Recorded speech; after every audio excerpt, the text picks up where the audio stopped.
Hello all, എല്ലാവർക്കും ഐ+ൻ്റെ പുതിയൊരു ക്ലാസ്സിലേക്ക് സ്വാഗതം. നമ്മൾ ഇന്ന് ഡിസ്കസ് ചെയ്യാനായിട്ട് പോകുന്നത് HSI നാച്ചുറൽ സയൻസിൻ്റെ പ്രീവിയസ് ഇയർ ക്വസ്റ്റ്യൻസ് ആണ്. അപ്പോൾ ഈ ക്വസ്റ്റ്യൻസ് ഡിസ്കസ് ചെയ്യുന്ന വഴിയിട്ട് നിങ്ങൾക്ക് ഏതൊക്കെ പോർഷൻസ് ആണ് കൂടുതൽ ശ്രദ്ധ ചെലുത്തി പഠിക്കേണ്ടത്, അല്ലെങ്കിൽ ഏതൊക്കെ പോർഷൻസിൽ നിന്നാണ് കൂടുതൽ ക്വസ്റ്റ്യൻസ് ചോദിച്ചിരിക്കുന്നത് എന്നൊക്കെയുള്ളൊരു ഐഡിയ കിട്ടുന്നതായിരിക്കും. അപ്പോൾ നമുക്ക് ആദ്യത്തെ ക്വസ്റ്റ്യനിലേക്ക് പോകാം. Question number 1.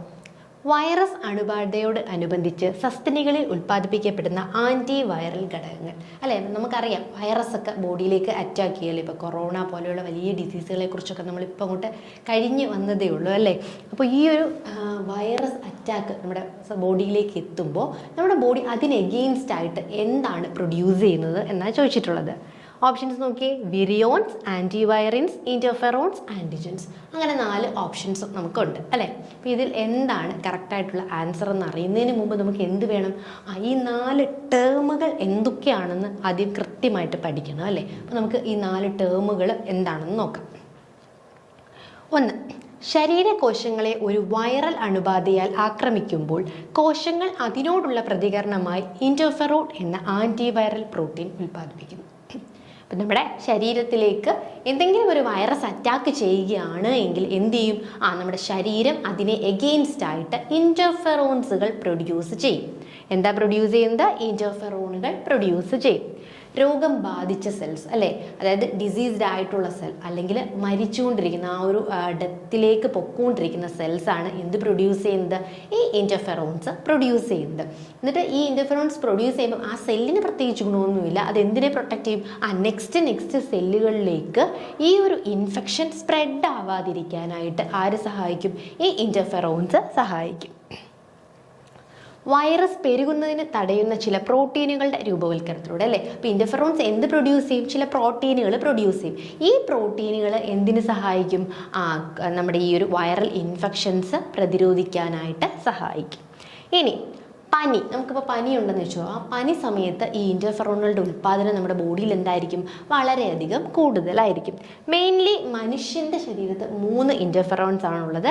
ശ്വേതരക്താണുക്കളിൽ നിന്നുള്ള ഇൻ്റർഫെറോൺസ് ഉണ്ട്, ഫൈബ്രോബ്ലാസ്റ്റിൻ യോജക കലയിൽ നിന്നുമുള്ള ഇൻ്റർഫെറോൺ ഉണ്ട്, അതുപോലെ ലിംഫോസൈറ്റിൽ നിന്നുള്ള ഇൻ്റർഫെറോൺസും ഉണ്ട്.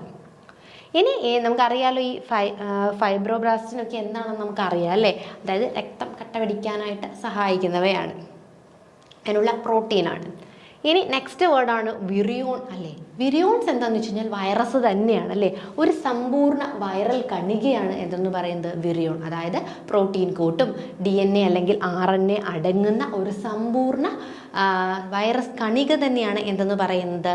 നമ്മുടെ വിരിയോൺസ് എന്ന് പറയുന്നത്. അപ്പോൾ നമ്മുടെ എക്സാം മലയാളത്തിലായതുകൊണ്ട് തന്നെ നമ്മൾ എന്ത് ചെയ്യുന്നു? രണ്ടും നമ്മൾ മലയാളവും ഇംഗ്ലീഷും ഉപയോഗിക്കുന്നുണ്ട്.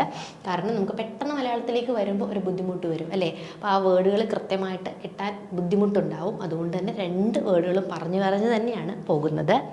സോ ബാഹ്യ കവറുകളുള്ളതും അതൊരു വൈറസിൻ്റെ എക്സ്ട്രാ സെല്ലുലാർ സാംക്രമിക രൂപവുമാണ് എന്തെന്ന് പറയുന്നത്?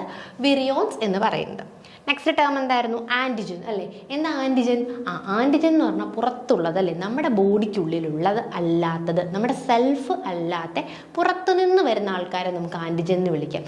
അതായത് എന്താണ്? ശരീരം അന്യമായി കണക്കാക്കി പ്രതിരോധ പ്രക്രിയകളിലൂടെ ആക്രമിക്കുന്ന രോഗാണുക്കളെ ആണല്ലേ നമ്മളെ ആക്രമിക്കാൻ വരുന്ന, അല്ലെങ്കിൽ മനുഷ്യ ശരീരത്തിനെ ആക്രമിക്കാൻ വരുന്ന ഈ രോഗാണുക്കളെയാണ് നമ്മൾ എന്തെന്ന് വിളിക്കുന്നത്?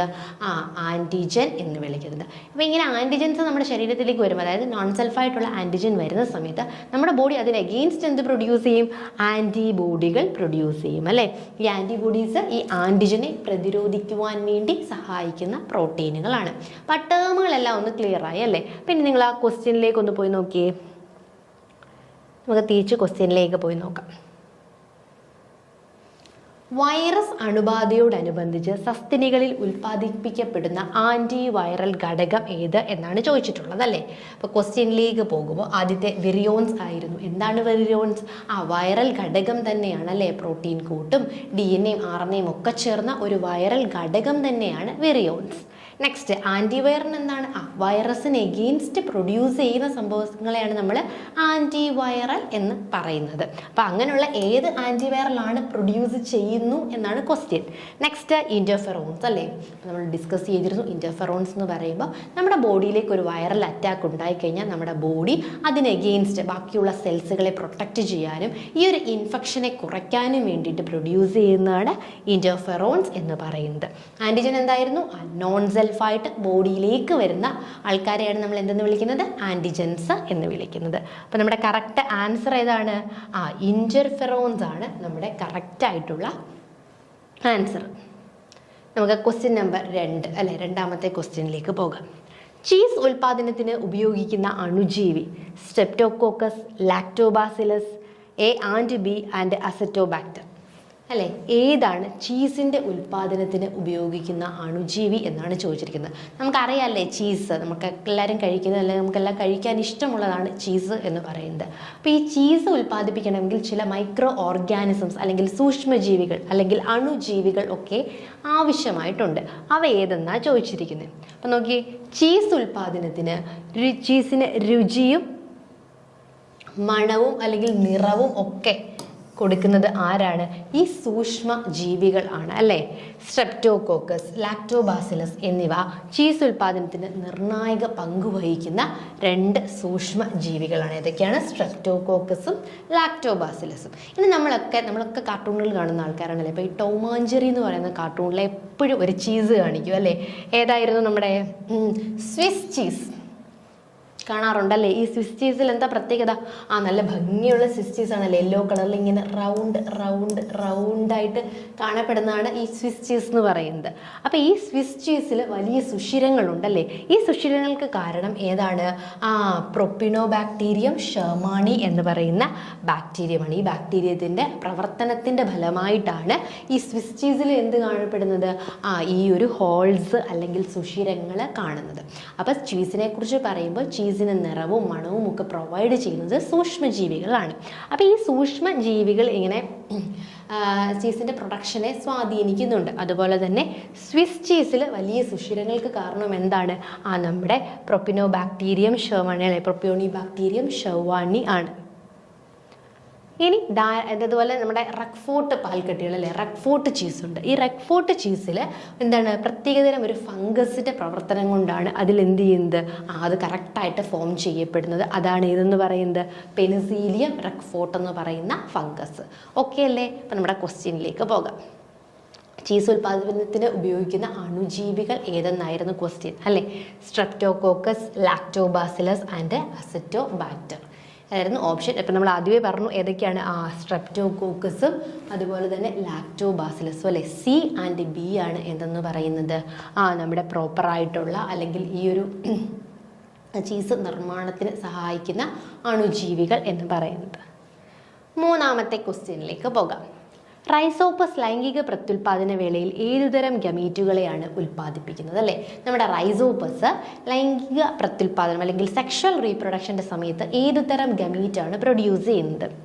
അനൈസോഗ്യാമീറ്റ്, ഐസോഗ്യാമീറ്റ്, മാക്രോഗ്യാമീറ്റ്, മൈക്രോഗ്യാമീറ്റ് ഏതാണ് എന്നുള്ളതാണ് ചോദിച്ചിട്ടുള്ളത്. അപ്പം നമുക്ക് എന്താണ് നോക്കാം. അപ്പം നമുക്കറിയാം ലൈംഗിക പ്രത്യുൽപാദനം അല്ലെങ്കിൽ സെക്ഷൽ റീപ്രൊഡക്ഷൻ എന്ന് പറയുന്നത് എപ്പോഴും എന്താണ്? 2 ബീജകോശങ്ങൾ അല്ലേ, മെയിൽ ഗ്യാമീറ്റും ഫീമെയിൽ ഗ്യാമീറ്റും കൂടി ഫ്യൂസ് ചെയ്തിട്ടാണ് എന്ത് ഫോം ചെയ്യുന്നത്? നമ്മുടെ സിക്താണ്ഡം അല്ലെങ്കിൽ സൈഗോട്ട് ഫോം ചെയ്യുന്നത്. എന്നിട്ട് അതാണ് ഡെവലപ്പ് ചെയ്തിട്ട് പുതിയ ഓർഗാനിസമായിട്ടൊക്കെ മാറുന്നത്. എന്നാൽ ഈ ബീജകോശങ്ങൾ അല്ലേ, ഇപ്പം മെയിലും ഫീമെയിലും ബീജകോശങ്ങളും നമ്മൾ പറഞ്ഞു. അപ്പോൾ ഈ ബീജകോശങ്ങൾ രണ്ടും ഒരേപോലെ ഇരിക്കുകയാണെന്ന് വെച്ചാൽ ഒരേപോലെയും ഫ്ലജല്ല ഉള്ളതും. എന്താ ഫ്ലജല്ല? മൂവ്മെൻറ്റ് അല്ലെങ്കിൽ ചലനത്തിന് വേണ്ടിയുള്ള ഓർഗനാണ് ഫ്ലജല്ല എന്ന് പറയുന്നത്. ഈ ഫ്ലജല്ല ഉണ്ട് എന്ന് വെച്ചോ, അങ്ങനെ ഫ്ലജല്ല ഉള്ളതും അതുപോലെ ഒരേപോലെ ഇരിക്കുന്നതും ആണ് എങ്കിൽ, എക്സാമ്പിൾ യുലോട്രിക്സ് ആണ് കേട്ടോ, നമ്മുടെ ആൽഗ യുലോട്രിക്സിലുള്ളതാണ് എങ്കിൽ എന്തെന്ന് പറയാം? അതിനെ നമുക്ക് ഐസോഗ്യാമി എന്ന് പറയാം. ആ ഗമീറ്റുകളെ ഐസോഗ്യമീറ്റ് എന്നും പറയാം. പ്രൊഡ്യൂസ് ചെയ്യുന്ന 2 ഗമീറ്റുകളും ഒരേപോലെയുള്ളതാണ്. ഒന്നെങ്കിൽ 2നും ഫ്ലജല്ല കാണും, ഒന്നെങ്കിൽ 2നും ഫ്ലജല്ല കാണില്ല. അങ്ങനെ ഒരേപോലെയുള്ള ഗമീറ്റുകളുടെ ഫ്യൂഷനെയാണ് നമ്മൾ എന്തെന്ന് വിളിക്കുന്നത്? ഐസോഗ്യാമി എന്ന് വിളിക്കുന്നത്. അങ്ങനെ പ്രൊഡ്യൂസ് ചെയ്യുന്ന ഗമീറ്റുകളാണ് ഐസോഗമീറ്റുകൾ. ഓക്കെ അല്ലേ? ഇനി നമ്മുടെ യുഡോറിനിന അല്ലേ, ആ സ്പീഷീസുകളിൽ വ്യത്യസ്ത വലുപ്പത്തിലുള്ള 2 ബീജകോശങ്ങളാണ് പ്രൊഡ്യൂസ് ചെയ്യുന്നത്. രണ്ടും 2 പോലെ ആയിരിക്കുന്നത് അല്ലേ, രണ്ടും 2 തരത്തിലുള്ള ബീജകോശങ്ങളാണ് എവിടെ പ്രൊഡ്യൂസ് ചെയ്യുന്നത്? നമ്മുടെ യുഡോറിന സ്പീഷീസുകളിൽ പ്രൊഡ്യൂസ് ചെയ്യുന്നത്. ഈ 2 ബീജകോശങ്ങളിലൂടെ സംയോജിക്കും അല്ലെ, 2 ഡിഫറെൻറ്റ് ടൈപ്പ് അല്ലെങ്കിൽ വ്യത്യസ്ത തരത്തിലുള്ള 2 ബീജങ്ങൾ തമ്മിൽ സംയോജിക്കും. അതിനെയാണ് നമ്മൾ എന്തെന്ന് വിളിക്കുന്നത്? അനൈസോഗ്യാമി എന്ന് വിളിക്കുന്നത്. ഇനി ചലനശേഷി ഇല്ലാത്ത അടുത്തൊരു കേസാണ്, ചലനശേഷി ഇല്ലാത്ത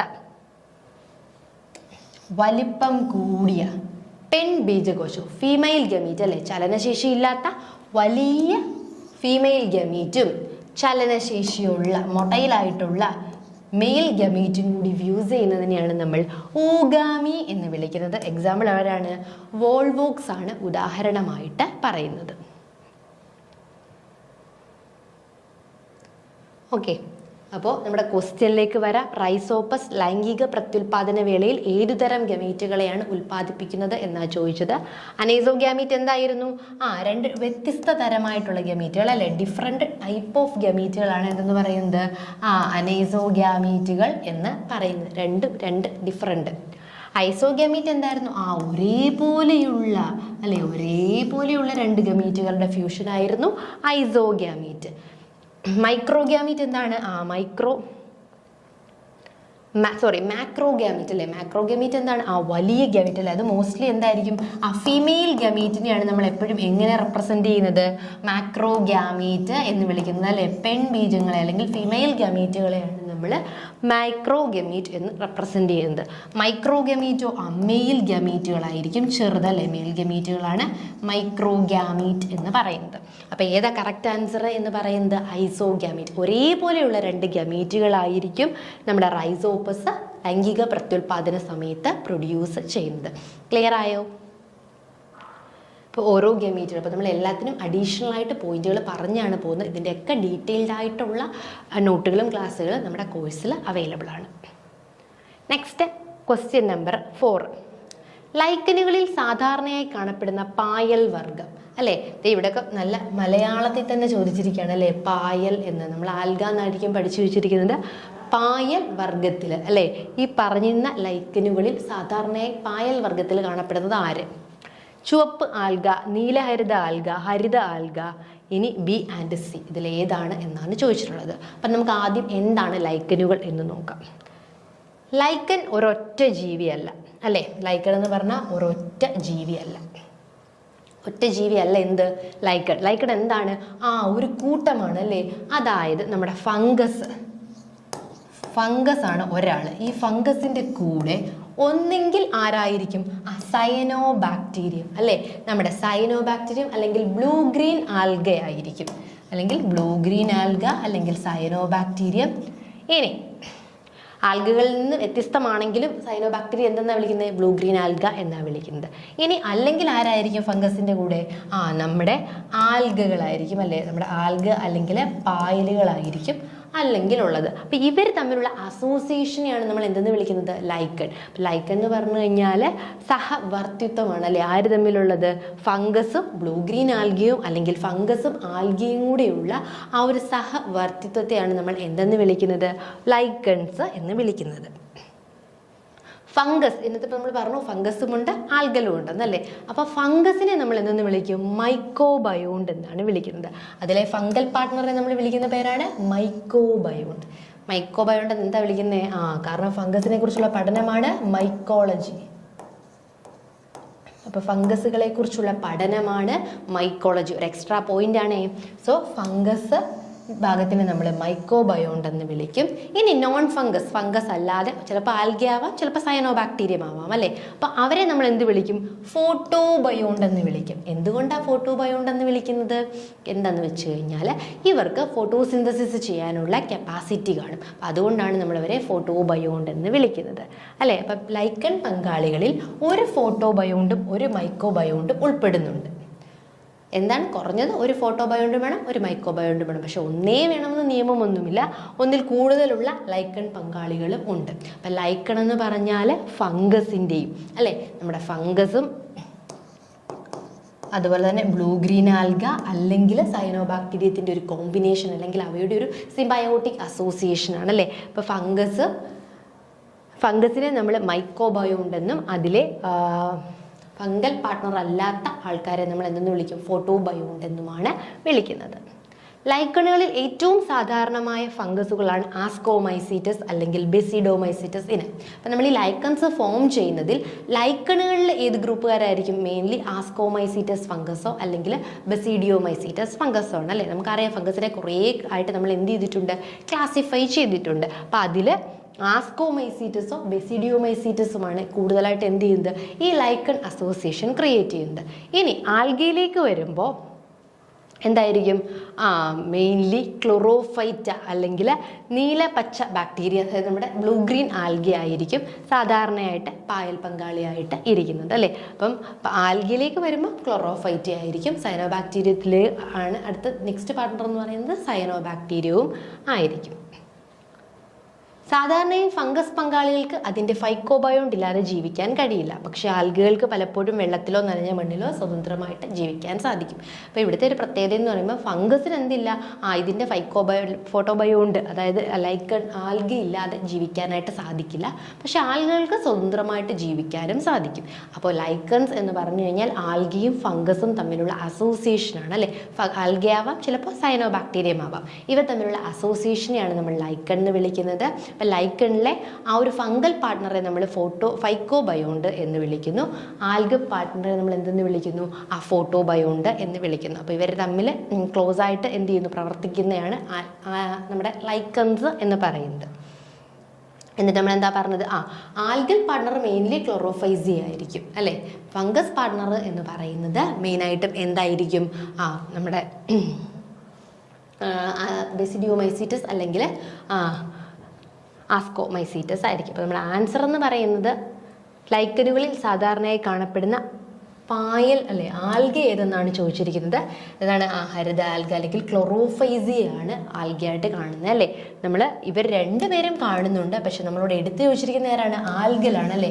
ആൽഗയെ ക്ലാസിഫൈ ചെയ്തിരിക്കുന്നത് എങ്ങനെയാണ്, ക്ലോറോഫൈസിയെ, റോഡോഫൈസിയെ, ഫയോഫൈസിയെ എന്നാണ് ആൽഗയെ നമ്മൾ ക്ലാസിഫൈ ചെയ്തിട്ടുള്ളത്. അപ്പോൾ അതിൽ ഗ്രീൻ ആൽഗയാണ് എന്തെന്ന് പറയുന്നത്, ക്ലോറോഫൈസിയെ എന്ന് പറയുന്നത്. ക്ലിയർ ആയില്ലേ. അപ്പം ലൈക്കൻസ് എന്ന് പറഞ്ഞാൽ ആൽഗയും ഫഞ്ചിയും തമ്മിലുള്ള അസോസിയേഷനാണ്. ആൽഗയെ നമുക്ക് എന്തെന്ന് വിളിക്കാം, ആൽഗയാണ് നമ്മളവിടെ ഫോട്ടോബയോണ്ട് എന്ന് വിളിക്കുന്നത്. ഫംഗസ് നമ്മുടെ ഫൈക്കോബയോണ്ട് അല്ലേ, മൈക്കോബയോണ്ടാണ്. മൈക്കോളജി ആൽഗയെക്കുറിച്ചുള്ള പഠനം. അപ്പം മെയിൻലി പായലിലെ ഏത് പാർട്ട്ണറാന്ന് ചോദിച്ചാൽ ഹരിത ആൽഗയാണ് അല്ലേ. ഇനി ലൈക്കനുകളിലുള്ള ഫംഗസ് ഏതാണെന്ന് ചോദിച്ചു കഴിഞ്ഞാലോ, ആക്ടിനോമൈസീറ്റസ് അല്ലെ, ആക്ടിനോമൈസീറ്റസ് അല്ലെങ്കിൽ ബെസിഡിയോമൈസീറ്റസുകളായിരിക്കും. ഇനി 5ാമത്തെ ക്വസ്റ്റ്യൻ, സസ്യങ്ങളിൽ അണുബാധ മൂലം പ്രതിരോധത്തിനായി ഉൽപ്പാദിപ്പിക്കപ്പെടുന്ന ഘടകങ്ങൾ അല്ലേ. ഇപ്പം നമ്മൾ ഹ്യൂമൻസിലെ കാര്യം ഫസ്റ്റ് ക്വസ്റ്റ്യനിൽ ഡിസ്കസ് ചെയ്തു അല്ലെ, സസ്തിനികളിലെ കാര്യം ഡിസ്കസ് ചെയ്തു. ഇനി പ്ലാന്റ്സിനാണ് അണുബാധ ഉണ്ടാവുന്നതെന്ന് വെച്ചു. അപ്പം അതിന് എഗെയിൻസ്റ്റ് ആയിട്ട് പ്ലാന്റ്സിലൊരു പ്രതിരോധം, ഇമ്മ്യൂണിറ്റി ഡെവലപ്പ് ചെയ്യണം അല്ലേ, അതിനു വേണ്ടി പ്രൊഡ്യൂസ് ചെയ്യുന്നത് ഏതെന്നാണ് ചോദിച്ചിട്ടുള്ളത്. ഫൈറ്റോറ്റോറിയം, ഫൈറ്റോ അലക്സിൻ, ഫൈറ്റോ കെമിക്കൽസ്, ഫൈറ്റോറ്റോറിൻ. അപ്പം ഏകദേശം മലയാളത്തിൽ കാണുമ്പോൾ നമുക്ക് കൺഫ്യൂഷൻ ഉണ്ടാവാൻ തക്കമായുള്ള വേർഡുകളാണല്ലേ കൊടുത്തിരിക്കുന്നത്. അപ്പം അതുകൊണ്ട് തന്നെ നമുക്ക് നോക്കാം, ഓരോന്നും എന്താണെന്ന് നോക്കാം. ഫൈറ്റോ അലക്സിനുകൾ അല്ലെ, വിഷ ആൻറ്റി മൈക്രോബിയൽ, പലപ്പോഴും ആൻറ്റി ഓക്സിഡേറ്റീവ് പദാർത്ഥങ്ങൾ, പരിക്കുകൾ, പകർച്ചവ്യാധികൾ എന്നിവയ്ക്കെതിരെ പ്രതികരണമായി സസ്യങ്ങളിൽ ഡിനോവോ തുടക്കത്തിൽ തന്നെ സമന്വയിക്കപ്പെടുന്നു അല്ലേ. ഡിനോവോ എന്ന് പറഞ്ഞാൽ ആരംഭത്തിൽ തന്നെ അല്ലെങ്കിൽ തുടക്കത്തിൽ തന്നെ ഇങ്ങനെ എന്തെങ്കിലും ഇൻഫെക്ഷൻസോ കാര്യങ്ങളോ ഒക്കെ ഉണ്ടാവുന്ന സമയത്ത് സസ്യങ്ങളിൽ പ്രൊഡ്യൂസ് ചെയ്യുന്നതാണ് എന്തെന്ന് പറയുന്നത്, ഫൈറ്റോ അലക്സിനുകൾ എന്ന് പറയുന്നത്. ഫൈറ്റോ അലക്സിൻ എന്ന പദം ആദ്യമായിട്ട് ഉപയോഗിച്ചതല്ലേ, ഈ ഒരു പദം അല്ലെങ്കിൽ ഈ ഒരു വേർഡ് ഫസ്റ്റ് ടൈമായിട്ട് യൂസ് ചെയ്യുന്നത് ആരാണ്, ഫൈറ്റോ പത്തോളജിസ്റ്റായ മുള്ളറും ബോർജറുമാണ്. മുള്ളറും ബോർജറും കൂടി ചേർന്നിട്ടാണ് ഈ ഒരു പദം എന്ത് ചെയ്തത്, ആദ്യമായിട്ട് ഇൻട്രൊഡ്യൂസ് ചെയ്തത്. അതായത് എന്തെങ്കിലും മെക്കാനിക്കലായിട്ടുള്ള എന്തെങ്കിലും പരിക്കുകളോ അല്ലെങ്കിൽ എന്തെങ്കിലും സെൽ ഡാമേജുകളോ ഒക്കെ സസ്യങ്ങളിൽ ഉണ്ടാവുകയാണെങ്കിൽ പ്ലാന്റ്സ് എന്ത് ചെയ്യും, അപ്പോൾ അതിൻ്റെ പ്രതികരണമായിട്ട് എന്ത് പ്രൊഡ്യൂസ് ചെയ്യാനായിട്ട് തുടങ്ങും, നമ്മുടെ ഫൈറ്റോ അലക്സിൻ കെമിക്കലുകളാണ് പ്ലാന്റ്സ് പ്രൊഡ്യൂസ് ചെയ്യുന്നത് അല്ലേ. അപ്പം നമ്മൾ സസ്തിനികളിലെ കാര്യം ആദ്യമേ പറഞ്ഞു, അത് മറന്നു പോയിട്ടില്ലായിരിക്കുമല്ലോ അല്ലേ. അപ്പം സസ്തിനികളിൽ വൈറസിന് എഗെയിൻസ്റ്റ് ആയിട്ട് പ്രൊഡ്യൂസ് ചെയ്യുന്നത് എന്തായിരുന്നു, ഇൻറ്റർഫെറോൺസുകളായിരുന്നു അല്ലേ. അതിനുശേഷം നമ്മൾ ഇവിടേക്ക് വരുമ്പോൾ ഇത് പ്ലാന്റ്സിലാണ്. പ്ലാന്റ്സിൽ നമ്മൾ പ്രൊഡ്യൂസ് ചെയ്യുന്ന എന്താണ്? ഫൈറ്റോ അലക്സിനുകൾ ആണ്. നെക്സ്റ്റ് നമുക്ക് അതിൻ്റെ ആൻസർ നോക്കാം. സസ്യങ്ങളിൽ അണുബാധ മൂലം പ്രതിരോധത്തിനായി ഉൽപ്പാദിപ്പിക്കപ്പെടുന്ന ഘടകങ്ങളാണ് ഏതെന്ന് പറയുന്നത്? ഫൈറ്റോ അലക്സിനുകൾ എന്ന് പറയുന്നത്. അപ്പോൾ ഈ ഫൈറ്റോ അലക്സിനാണ് എന്ത് ചെയ്യുന്നത്? പ്ലാന്റ്സ് പ്രൊഡ്യൂസ് ചെയ്യുന്നത്. ഇനി നമുക്ക് 6ാമത്തെ ക്വസ്റ്റ്യനിലേക്ക് പോകാം. ബ്രയോഫൈറ്റുകളെ സസ്യലോകത്തിലെ ഉഭയജീവികൾ എന്ന് വിളിക്കുവാനുള്ള കാരണം അല്ലേ? അപ്പോൾ നമുക്കറിയാം സസ്യലോകത്തെ ഉഭയജീവികൾ എന്താണ്? ആംഫീബിയൻസ് ഓഫ് പ്ലാന്റ് കിങ്ഡം എന്നാണ് അല്ലേ ആരെ വിളിക്കുന്നത്? നമ്മുടെ ബ്രയോഫൈറ്റ്സിനെ വിളിക്കുന്നത്. അപ്പോൾ നമുക്ക് ഈ ക്വസ്റ്റ്യൻസ് ഒക്കെ കാണുമ്പോൾ അറിയാമല്ലേ, പ്ലാന്റ് കിങ്ഡത്തിൽ നിന്ന് കുറച്ചധികം ക്വസ്റ്റ്യൻസ് ഒക്കെ ചോദിച്ചിട്ടുണ്ട്. അപ്പോൾ പ്ലാന്റ് കിങ്ഡം എന്ത് ചെയ്യുക? ഒന്ന് ശ്രദ്ധിക്കുക അല്ലേ.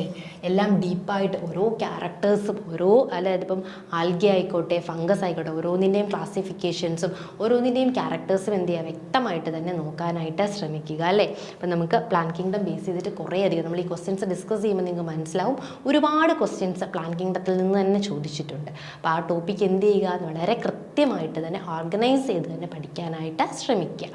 അപ്പം നോക്കി, ബ്രയോഫൈറ്റുകളെ സസ്യലോകത്തിലെ ഉഭയജീവികൾ എന്ന് വിളിക്കുവാനുള്ള കാരണമാണ് ചോദിച്ചിട്ടുള്ളത് അല്ലേ. അല്ലെങ്കിൽ ആംഫീബിയൻസ് ഓഫ് പ്ലാന്റ് കിങ്ഡം എന്ന് എന്തുകൊണ്ടാണ് നമ്മുടെ ബ്രയോഫൈറ്റ്സിനെ വിളിക്കുന്നത്? നമ്മൾ ഡയറക്റ്റ് ചോദിച്ചില്ല അല്ലേ. ആംഫീബിയൻസ് ഓഫ് പ്ലാന്റ് കിങ്ഡം ആരാണെന്ന് ചോദിച്ചില്ല. നമ്മളോട് ചോദിച്ചത് അവരെ എന്തുകൊണ്ട് അങ്ങനെ വിളിക്കുന്നു എന്നാണ്. വെള്ളത്തിലും കരയിലും കാണപ്പെടുന്നുണ്ട്, അതുകൊണ്ടാണോ ആംഫീബിയൻസ് ഓഫ് പ്ലാന്റ് കിങ്ഡം എന്ന് വിളിക്കുന്നത്? ഇനി ഈർപ്പമുള്ള സ്ഥലങ്ങളിൽ മാത്രമാണ് കാണുന്നത്, അതുകൊണ്ടാണോ?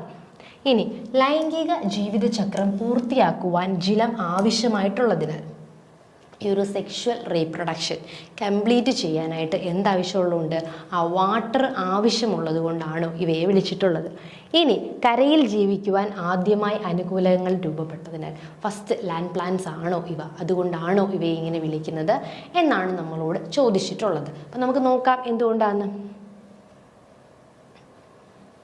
ബ്രയോഫൈറ്റ്സ് എവിടെയാണ് കാണുന്നത്? ഈർപ്പമുള്ളതും നേരിട്ട് വെയിൽ ഏൽക്കാത്തതുമായ കുന്നുകളിലൊക്കെയാണ് നമ്മൾ എന്ത് ചെയ്യുന്നത്? ഈ ഒരു ബ്രയോഫൈറ്റ്സിനെ കാണുന്നത് അല്ലേ. മോസ്റ്റ്ലി ഷെയ്ഡി പ്ലേസുകളിലാണ് ആരെ നമുക്ക് കാണാൻ സാധിക്കുന്നത്? ബ്രയോഫൈറ്റുകളെ കാണുവാനായിട്ട് സാധിക്കുന്നത്. ബ്രയോഫൈറ്റ് നമുക്ക് എങ്ങനെ ഡിവൈഡ് ചെയ്യാം? മോസുകളെന്നും ലിവർവേർട്ടുകളെന്നും പറഞ്ഞ് 2 ഗ്രൂപ്പുകളായിട്ട് ഡിവൈഡ് ചെയ്യാം. ഇപ്പോൾ ബ്രയോഫൈറ്റ്സ് നേരിട്ട് വെയിലേൽക്കാത്ത ഷെയ്ഡി ആയിട്ടുള്ള കൂളായിട്ടുള്ള ഡാമ്പി പ്ലേസുകളിലായിരിക്കും എന്തിനെ കാണുന്നത്? ബ്രയോഫൈറ്റ്സിനെ. ഇവ 2 തരത്തിലുണ്ട് അല്ലേ. മോസുകളുമുണ്ട്, ലിവർവേർട്ടുകളും ഉണ്ട്.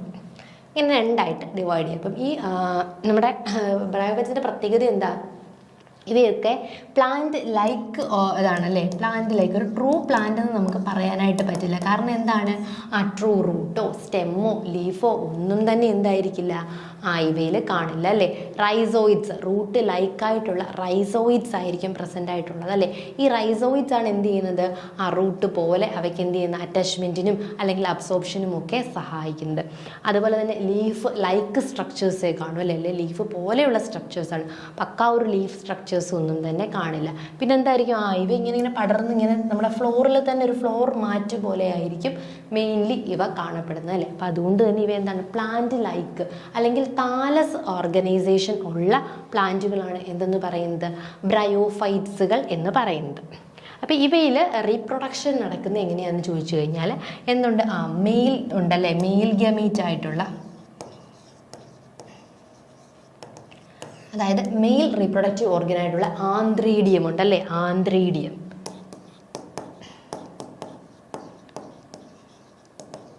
അല്ലെങ്കിൽ നമ്മുടെ ആന്ത്രീഡിയം എന്ത് പ്രൊഡ്യൂസ് ചെയ്യും? ആന്ത്രോസോയിഡ്സിനെ പ്രൊഡ്യൂസ് ചെയ്യും. ആന്ത്രീഡിയം ആന്ത്രോസോയിഡ്സ്. മെയിൽ ഗാമീറ്റ് ആയിട്ടുള്ള ആന്ത്രോസോയിഡ്സിനെ എന്ത് പ്രൊഡ്യൂസ് ചെയ്യുന്നു? ആന്ത്രീഡിയം പ്രൊഡ്യൂസ് ചെയ്യുന്നു. അപ്പോൾ ആന്ത്രീഡിയം ആന്ത്രോസോയിഡ്സിനെ പ്രൊഡ്യൂസ് ചെയ്യും. ഇനി ഫിമെയിൽ ഗാമീറ്റ് ഉണ്ടല്ലേ, അതാണ് നമ്മുടെ ആർക്കിഗോണിയം.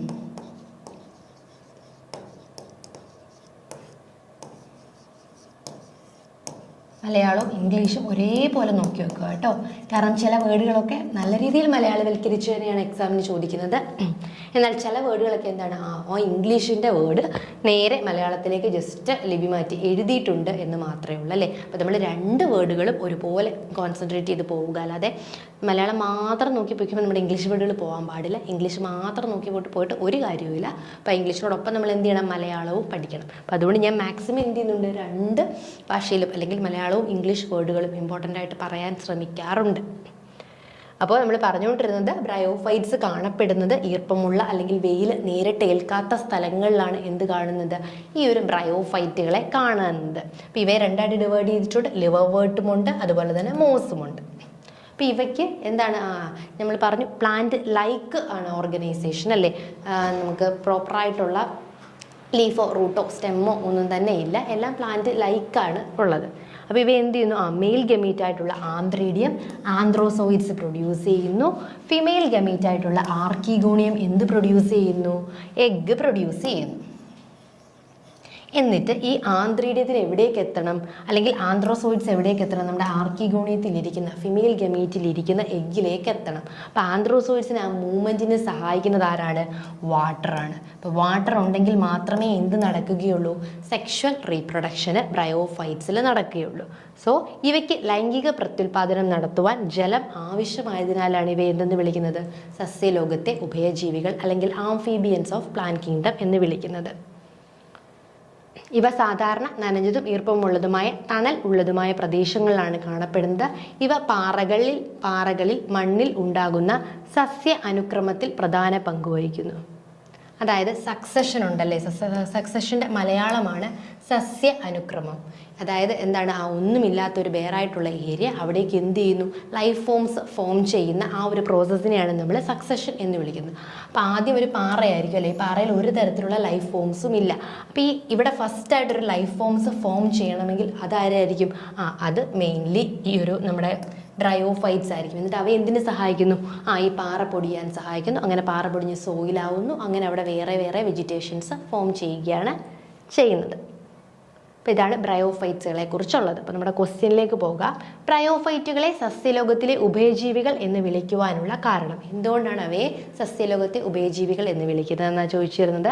വെള്ളത്തിലും കരയിലും കാണപ്പെടുന്നതുകൊണ്ടല്ല, ഈർപ്പമുള്ള സ്ഥലങ്ങളിൽ മാത്രം കാണപ്പെടുന്നതുകൊണ്ടല്ല, ലൈംഗിക ജീവിതചക്രം പൂർത്തിയാക്കുവാൻ ജലം ആവശ്യമുള്ളതിനാലാണ്. അതായത് ഇവ കരയിലാണ് താമസിക്കുന്നതെങ്കിലും സെക്ഷൽ റീപ്രൊഡക്ഷൻ്റെ സമയത്ത് ഈ ആന്ത്രോസോയിഡ്സിൻ്റെ മൂവ്മെൻറ്റിനായിട്ട് എന്ത് വേണം, വാട്ടർ ആവശ്യമാണ്. അതുകൊണ്ടാണ് അവയെ ആംഫീബിയൻസ് ഓഫ് പ്ലാന്റ് കിങ്ഡം എന്ന് വിളിക്കുന്നത്. അപ്പം ഇന്ന് ഡിസ്കസ് ചെയ്ത ക്വസ്റ്റ്യൻസ് എല്ലാവർക്കും മനസ്സിലായെന്ന് വിശ്വസിക്കുന്നു. Thank you.